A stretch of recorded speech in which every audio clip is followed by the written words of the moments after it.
Greetings everyone, it's your boy, the Ant-Man here. Let's wrap up this year's Ant on the Mantle with a Christmas story of togetherness, coincidences, and 3 homeless people with a lost baby? Well now, ain't that something?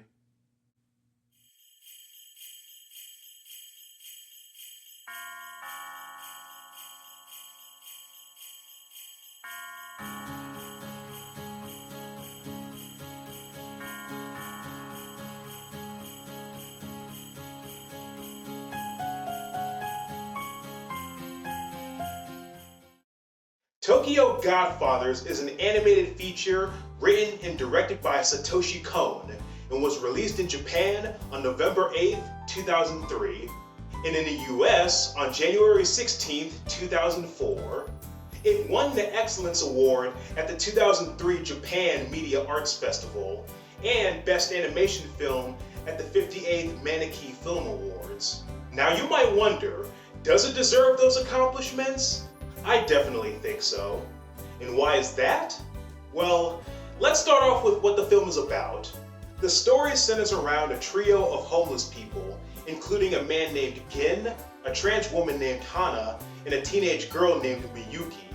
One night during the holiday season, as these guys are looking through the dumpster for anything valuable, they come across a baby who appears to be abandoned. With very little clues to go off of as to who the parents of this baby could be, the trio decide to go on a quest throughout the streets of Tokyo to track down said parents and figure out how all of this happened in the first place. Along the way, our heroes come across many colorful characters, as well as experiencing things that are coincidental that may mean more than they appear. So as you can see, this is the kind of movie that deals with the concept of divine intervention. And believe me, this movie does use that to its full potential. However, something else that I would want to give this movie props for is how realistic it is in portraying the hardships of being homeless. The 3 main characters, while they may be living on the streets together, that doesn't mean that they have that much in common, at least from where they come from. Each of them have their own reasons and struggles that led them down this path in the first place. Gin was once a bicyclist who fell into alcoholism and grew a gambling addiction. Miyuki had a big fight with her own father, which resulted in a very nasty altercation and is therefore the reason why she ran away from home. Hana has always dreamed of being a mother to a child, and now that she has found this lost baby, to her, this comes off as a Christmas miracle. As much as she would like to raise this baby, she is also reminded that it has to be returned to their real parents. Every member of the main trio is fleshed out and has motivation for why they are in this position to begin with. And despite their circumstances, they have formed somewhat of a family unit of their own. Throughout the movie, there are points where these characters would often banter back and forth with each other in regards to what should happen to this baby. While they may not always agree with each other, you can tell that they deeply care for each other as well. The way these guys are written works in this movie's favor because they do feel like a legit family. Heck, I would go as far as to say that even as a viewer, you could feel like you are a member of their family unit. I love that while Gin is someone who comes off as pretty cynical at times, he does indeed have a pure heart and is just someone who often thinks more rationally than others. Miyuki really gives off the sense of a real teenage girl who is going through a lot of problems because of the guilt that she feels. 2 of my favorite scenes regarding that aspect of her character are as follows.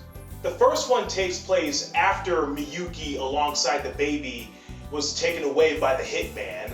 At the home of the hitman, Miyuki then sparks up a little conversation with his wife.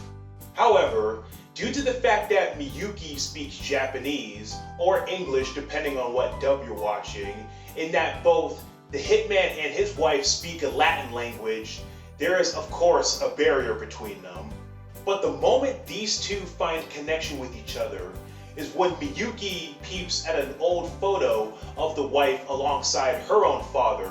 This gets her thinking about her own family life and how that seemed to have fell apart ever since she ran away. Basically what happened was, Miyuki thought her father got rid of her pet kitty. She was feeling very overwhelmed and also angry. Her father tried to calm her down, but unfortunately it was too late, as Miyuki then grabbed a kitchen knife and actually stabbed him with it.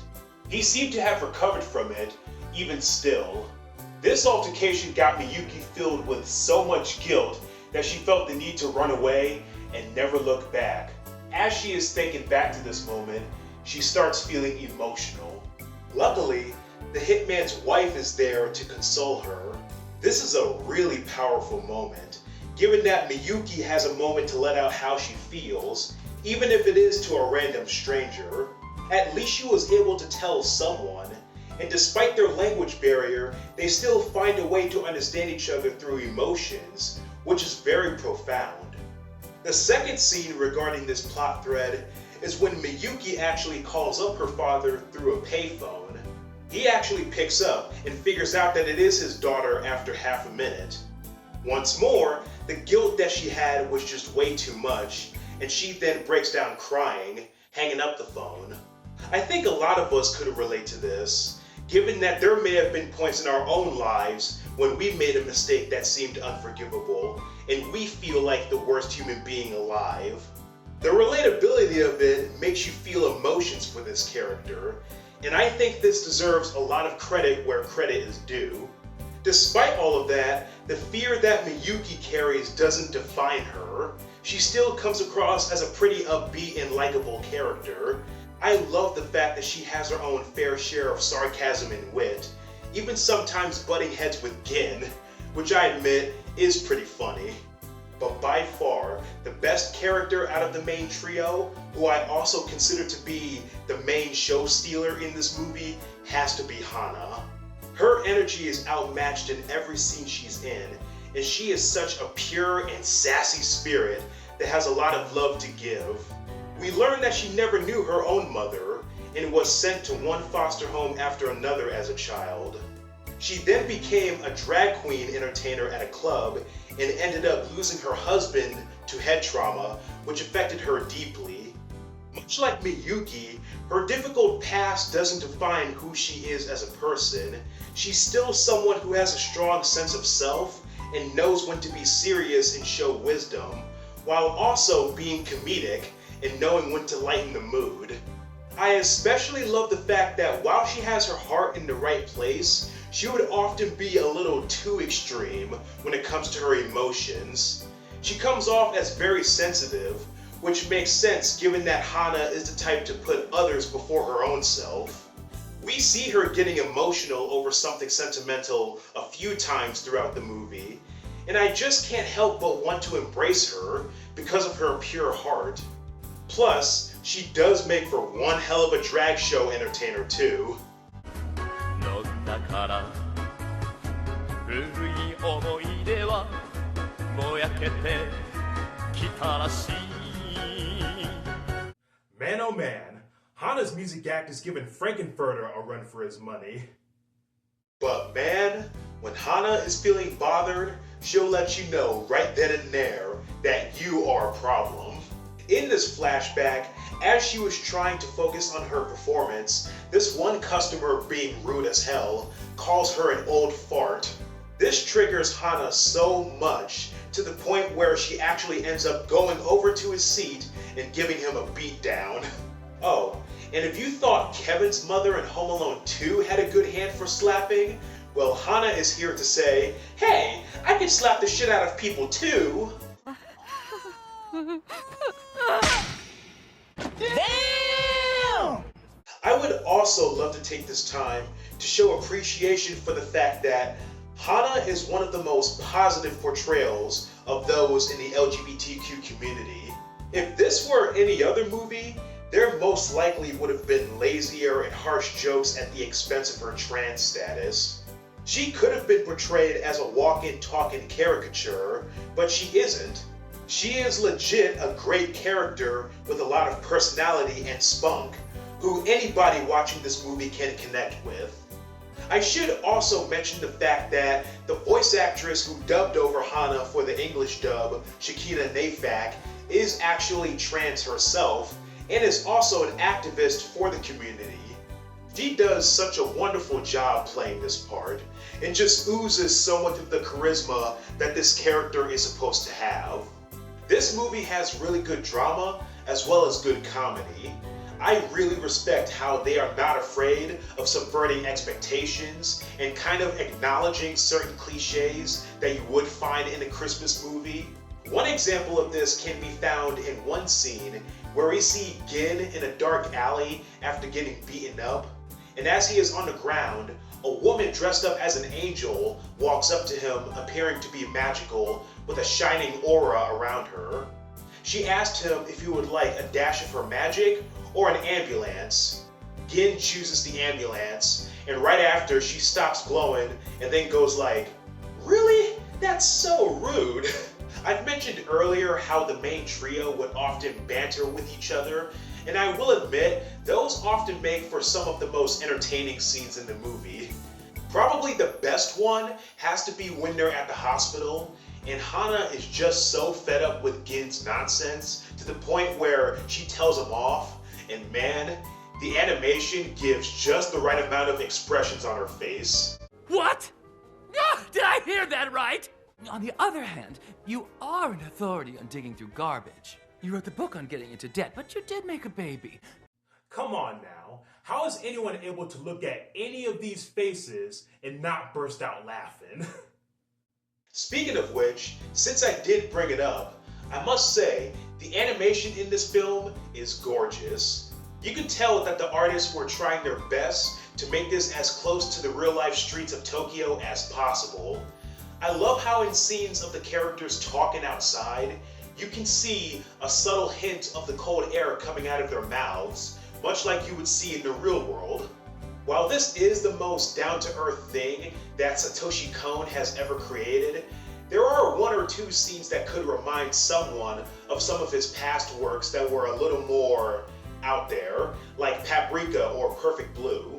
They do take advantage of what they could accomplish with this style, and you know what? They do it very well. Overall, Tokyo Godfathers is an underrated gem of a Christmas flick. The main trio of characters are extremely likable and easy to grow attached to. The story, while simple, does have great execution. The animation is glorious to look at, and all of that combined makes for an experience that leaves you filled with so much joy. I would definitely say this movie deserves to be on rotation alongside some of the other Christmas classics, like Home Alone or Elf. It really is a shame that Satoshi Kon passed away when he did. If only he was given a lot more time in life, he could have turned out more masterpieces like this. Even then, he has made a name for himself in the animation industry, and his work will always be cherished. That includes this movie too.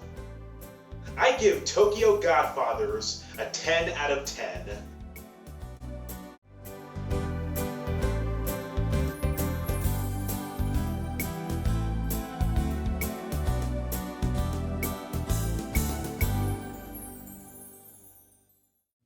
Thank you all so much for watching today's episode.